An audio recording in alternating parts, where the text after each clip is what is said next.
Hitler and a lot of the Nazi ideologues were very keen on this idea of Lebensraum, of room to live, basically, for an expanding German population. He was the mastermind behind Hitler's crumbling defenses, a commander who turned chaos into order, earning the nickname Hitler's Fireman. But in the final days of the war, everything fell apart. Did he stand by his loyalty or break under the weight of defeat? This is the tragic end of Walter Model, Hitler's best general who chose death over surrender. Let's find out. Walter Model's story begins in modest surroundings, but these humble beginnings shaped the determined soldier he would become. He was born on January 24, 1891, in Ghent in Prussia, to a middle-class family. His father was a music teacher, and unlike many high-ranking German officers, Model didn't come from aristocratic or military background. This made his rise through the rigid German army even more impressive. His uncle Martin Model, a reserve officer, was the one who inspired him to pursue a military career.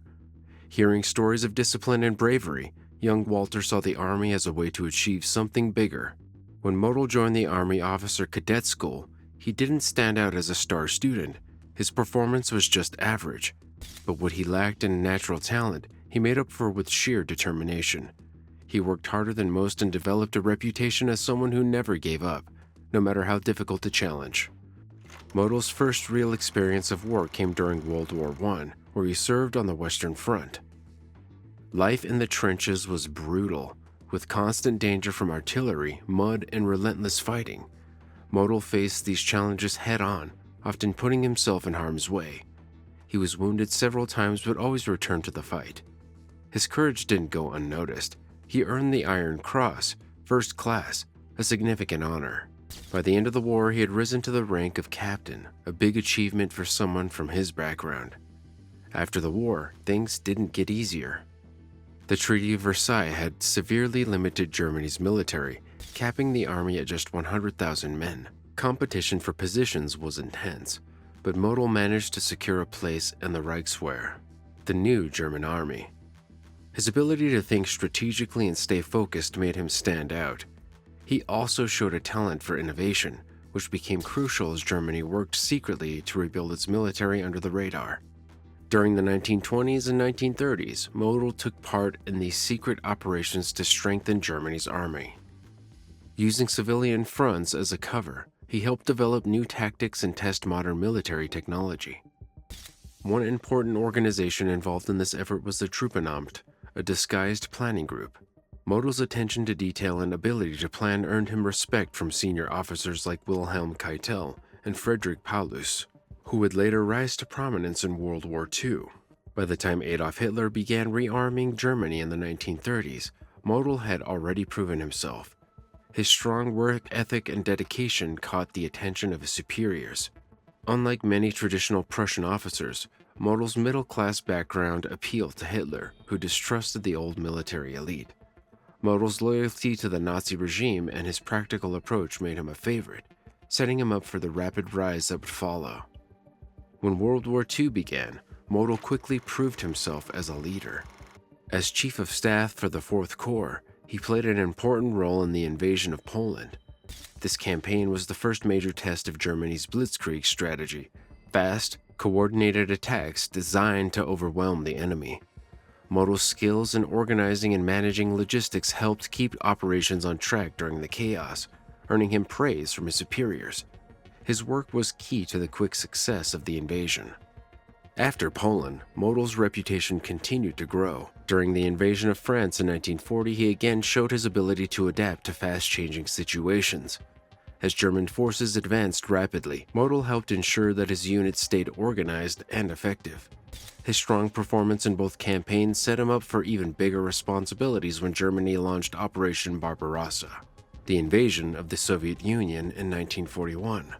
By then, Model was clearly one of the Wehrmacht's most promising leaders. As the commander of the 3rd Panzer Division during Operation Barbarossa, Model's bold tactics helped his forces break through Soviet defenses and make a fast push to the Dnieper River. This early victory in the campaign demonstrated his skill for aggressive warfare. However, his leadership extended beyond the battlefield in ways that were far more controversial. Modul's forces participated in harsh anti-partisan operations, burning villages, poisoning wells, and deporting civilians. These actions, part of the Nazi regime's oppressive strategies, left behind a legacy of destruction and raised serious questions about the moral cost of his methods. In January 1942, Walter Model faced one of his hardest challenges when he took command of the 9th Army at the Rzhev salient. Known as the Meat Grinder, it was one of the bloodiest battles of the Eastern Front. The German lines were barely holding, and the Soviets were attacking non-stop with overwhelming force. It seemed like a hopeless situation, but Model was at his best under pressure. He quickly reorganized his troops and launched smart counterattacks to push back the Soviet forces.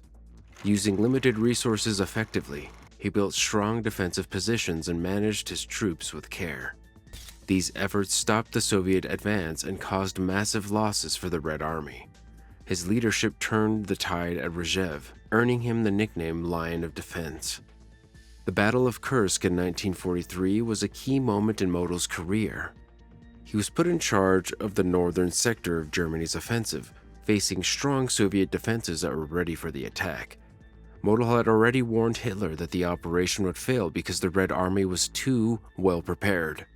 He was right. The offensive fell apart, resulting in a major defeat for Germany. Even so, Model managed to minimize the damage during the retreat, saving many troops and showing his skill in handling tough situations. By 1944, Germany was losing the war, and Model's reputation as a fireman became even more important. He was sent to deal with collapsing fronts, often in situations where defeat seemed inevitable. In January, he was sent to Army Group North, where Soviet forces had broken through near Leningrad and were close to trapping the German troops. Model organized an orderly retreat, slowing down the Soviets and preventing a complete disaster. However, there was little he could do to stop the growing losses. His ability to delay defeat was impressive, but Germany's situation was beyond saving. In the summer of 1944, Walter Model took command of Army Group Center after devastating Soviet offensive in Belarus.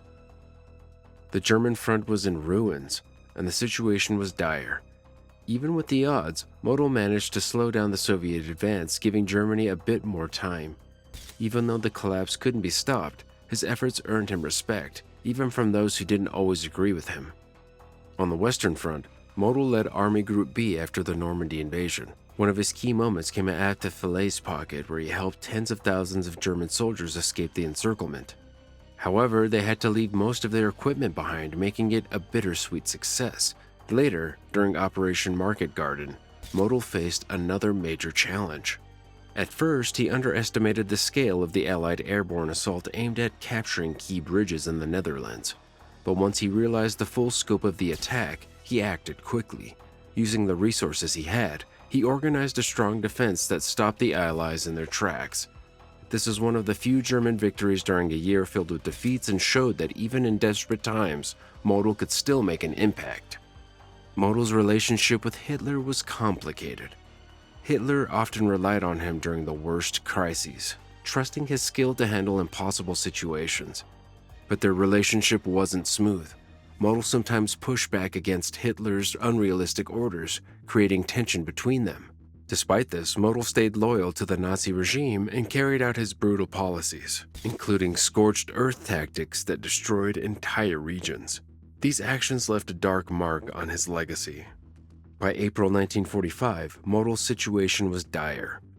His Army Group B was trapped in the Ruhr pocket, surrounded by Allied forces. More than 300,000 German soldiers were stuck with little food, poor equipment, and no way out. Model asked Hitler for permission to retreat and save his men, but Hitler refused and ordered them to fight to the last man. Model knew this was a hopeless order. The war was lost, and continuing to fight would only mean more unnecessary deaths.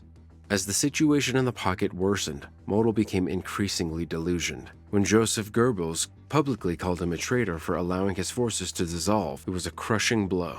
Model had dedicated his entire career to serving Hitler's regime, only to be betrayed in its final days. He let his soldiers surrender or scatter, knowing there was no point in continuing the fight. But the weight of failure and betrayal deeply affected him. On April 21, 1945, Model made his final decision. With his adjutant, Colonel Frederick Pilling, he walked into a forest near Duisburg, leaving a letter for his wife. He explained that surrender was not an option for him. "I cannot walk out of these woods with my hands up," he said. Moments later, he shot himself. His body was buried on the spot, and years later, in 1955, his remains were moved to the Herdgen Forest Military Cemetery. Modul's legacy is complex. He was a brilliant defensive strategist, known for his ability to hold the line under impossible circumstances. But his loyalty to Hitler and involvement in enforcing the regime's brutal policies cannot be ignored.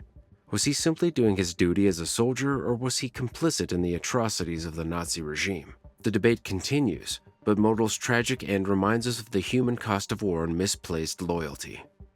That's all for the tragic end of Walter Model, Hitler's best general who chose death over surrender. If you're interested in more fascinating history content, make sure to click on the next video.